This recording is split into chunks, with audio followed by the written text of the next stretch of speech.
Hello दोस्तों, मैं हूं तौफीक। आपका स्वागत करता हूं मैं इकरा एजुकेशन अड्डा पर, जहां मैं आज आपके लिए बिहार में जो भी एनआईएस वालों के लिए जो शिक्षक बहाली का प्रक्रिया के अंतर्गत हम लोगों के अप्लाई लिया जा रहा है, उसके अंतर्गत मैं आपको कुछ इम्पोर्टेंट चीज़ें बताना चाहता हूं। जो बहुत सारे हमारे दोस्त बहुत परेशान होते हैं इसके लिए कि कैसे हम क्या कहते हैं रोस्टर को देखें और उससे कैसे हम ये पता लगाएं कि भाई हमारे ज़िले में कितनी सीटें हैं और कौन से पंचायत में सीट है नहीं है। अगर है तो हम उसको कैसे आसानी से इसको ये कर सकते हैं, उस तक पहुंच सकते हैं और कम से कम समय में हम ज़्यादा से ज़्यादा अप्लाई कर सकते हैं। इसके लिए दोस्तों मैंने एक बहुत ही आसान ट्रिक आपको मैं बताऊंगा, जिसके ज़रिए से आप आसानी से हर एक क्या कहते नियोजन इकाई तक पहुंच सकेंगे। तो दोस्तों मैं आपको अभी बताने जा रहा हूँ। दोस्तों सबसे पहले क्या करेंगे, जब हम रोस्टर को निकालेंगे तो उसमें मान लीजिए कि मैं और या आप जिस भी कैटेगरी से बिलोंग करते हैं, चाहे वो ईबीसी से हो या फिर बीसी से हो या एससी से एसटी से, जिससे भी आप बिलोंग करते हैं, तो सबसे पहले आप क्या करेंगे, मेरी तरह जैसे मैंने किया है कि पहले ईबीसी को देखा आपने। मान लीजिए ये मेरा है कटिहार। कटिहार में मैंने क्या किया है, सबसे पहले सारे पंचायतों को देखा कि कहाँ पर ईबीसी सीट है। तो मैंने क्या किया, वहाँ पर लिख दिया। जैसे मान लीजिए मैंने लिखा मोरिया अहमदाबाद, बोरिया बोरिया पंचायत का नाम, अहमदाबाद ब्लॉक का नाम है, वहाँ पर एक सीट ईबीसी का है। तो मैंने वहाँ क्या किया, एक लिख दिया, एक ईबीसी। इसी तरह मैंने सब पंचायत नियोजन इकाई को सबको छांटा है और उसके सामने पंचायत का भी ब्लॉक का भी नाम लिख दिया, जैसे कि मुझे आसानी होगी वहाँ तक पहुँचने में। और इसी तरह मैंने सबको छांट के रखा है, जहाँ जहाँ सीट है तो उसका नाम लिख रखा है, जहाँ सीट नहीं है मैंने उसको छांट दिया है।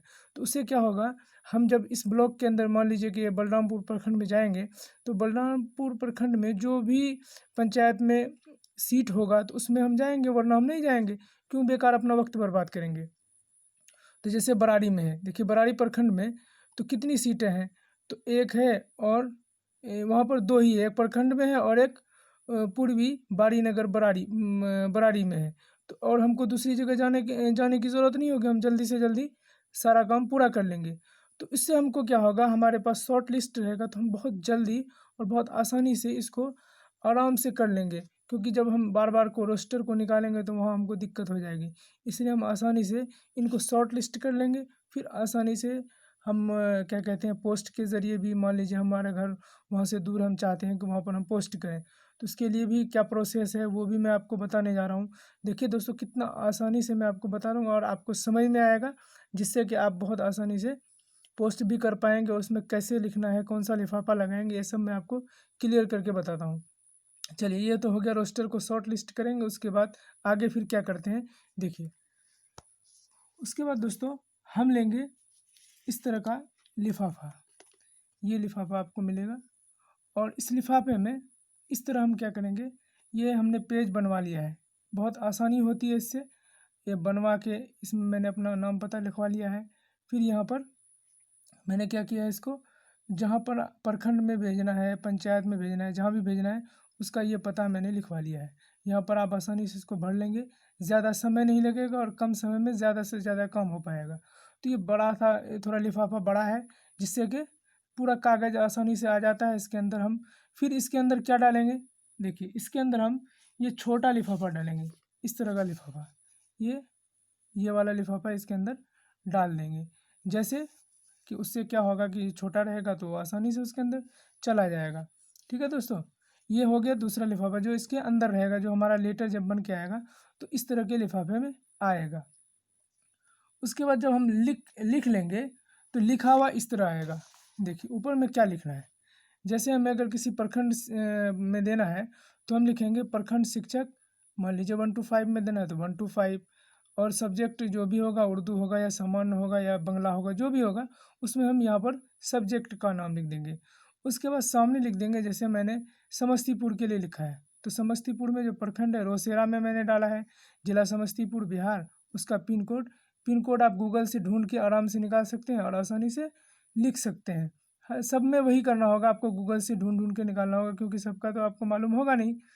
चलिए ये हो गया इसका तरीका कि कैसे हम इसको लिखेंगे। उसके बाद दोस्तों अब लिफाफे में हम कैसे डालेंगे इनको, ये आपको मैं बता देता हूँ। जैसे ये मेरा फॉर्म है, ये मैंने फॉर्म लिया और लेने के बाद सबसे पहले मैंने क्या किया, और यहाँ पर सबसे पहले मैं पंचायत का नाम, ये प्रखंड का नाम लिखूँगा जहाँ मुझे भेजना है। उसके बाद प्रखंड शिक्षक में हम डैश लगाएंगे। फिर जिस सब्जेक्ट के लिए हम चुनेंगे, चाहे उर्दू होगा या सामान्य होगा, जो भी होगा उसमें टिक लगा देंगे। उसके बाद पूरा डिटेल अपना चेक कर लेंगे, भाई कहीं कोई कमी तो नहीं रह गई है। सारा डिटेल चेक करने के बाद यहाँ पर हम स्थान लिख देंगे, और यहाँ पर पहले से हम अपना साइन करके नाम लिख देंगे सबसे नीचे। और यहाँ पर साइन का ख़ास तौर पे सब जगह ध्यान रखें कि हमारा साइन छूटे नहीं। इसी तरह सब पूरा फॉर्म सही से देख लेंगे। फिर कौन कौन सा डॉक्यूमेंट्स हम लगाएंगे, किस तरह से लगाएंगे। अक्सर दोस्तों मैं अपने पंचायत में ब्लॉक में जब डालने गया तो वहाँ पर क्या देखने को मिला कि जितने भी मतलब शिक्षक नियोजन इकाई में बैठे थे, उन लोगों ने सबसे ज़्यादा फोकस सीटेट के सर्टिफिकेट पर किया, यानी उसके डेट पे कि कब इस का इशू हुआ है, क्योंकि दिसंबर वाले भी इसमें अप्लाई करना चाहते थे, इसलिए उसको बहुत गौर से देखते हो। तो इसीलिए मुझे कई जगह कहा गया कि भाई आप सबसे पहले सीटेट और डीएलएड का, एनआईएस डीएलएड का सर्टिफिकेट को लगाइए, जिससे कि मुझे आसानी होगी। तो मैंने उसी के हिसाब से सेट किया है। देखिए दोस्तों, सबसे पहले मैंने सीटेट का लगाया। यहाँ पर देखिए, यहाँ डेट ऑफ एग्जामिनेशन यानी जो रिज़ल्ट का डेट है वो दिया गया है, आसानी 30/7। तो ये रहेगा तो इसको देख के बहुत आसानी होती है और जल्दी से जल्दी इसको देख पाते हैं। इसको लगा दिए। मार्क स्टेटमेंट को पहले लगाएंगे, फिर सर्टिफिकेट को लगाएंगे, फिर एनआईएस का जो मार्कशीट है उसको लगाएंगे, फिर लगाएंगे एनआईएस का जो सर्टिफिकेट है उसको लगा दिए, फिर लगाएंगे हम मैट्रिक का मार्कशीट, फिर लगाएंगे हम मैट्रिक का सर्टिफिकेट, फिर लगाएंगे इंटर का मार्कशीट सर्टिफिकेट। मार्कशीट लगाना था लेकिन मेरा गलती से सर्टिफिकेट लग गया है, इससे कोई दिक्कत नहीं है। फिर मार्कशीट, उसके बाद लगाएंगे दोस्तों निवास प्रमाण पत्र, फिर लगाएंगे जाति प्रमाण पत्र। बस इतना ही, इससे ज़्यादा हमें कुछ नहीं लगाना है। और इसको ऐसे 3 फोल्ड करना है इस तरह, थोड़ा सा 3 फोल्ड करने के बाद हम इसको इस लिफाफ के अंदर डाल देंगे ऐसे। यहाँ देखिए,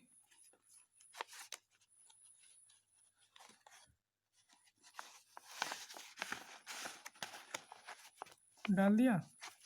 फिर इसको इस तरह इसमें डाल देंगे। जैसे बहुत ज़्यादा ये लोग, कुछ लोग कहते हैं कि टिकट लगाने की ज़रूरत है, लेकिन दोस्तों टिकट विकट लगाने की ज़रूरत नहीं है। ऐसा अभी तक पहले जो जिन लोगों ने अप्लाई किया है उन लोगों से मेरी बात हुई है, मेरे दोस्त हैं कई, तो उन लोगों ने कहा टिकट की ज़रूरत नहीं, किसी ने टिकट विकट नहीं लगाया अंदर वाले लिफाफे में, इसलिए उसकी ज़रूरत नहीं है। हो गया, अब हम यहाँ पर गोंद लगा के चिपका देंगे, बस हो गया पूरा आसानी से हमारा तैयार हो गया। अब जहाँ भी भेजना है आराम से जाकर हम पोस्ट ऑफिस में स्पीड पोस्ट कर सकते हैं। चलिए दोस्तों, उम्मीद है कि आपको ये मैंने जो आपको बताया समझ में आया होगा। जहाँ भी अगर आपको दिक्कत भी होगी दोस्तों, आप कमेंट कर सकते हैं, उसके बारे में मैं आगे आपको और भी जानकारी दूंगा। बहुत बहुत धन्यवाद।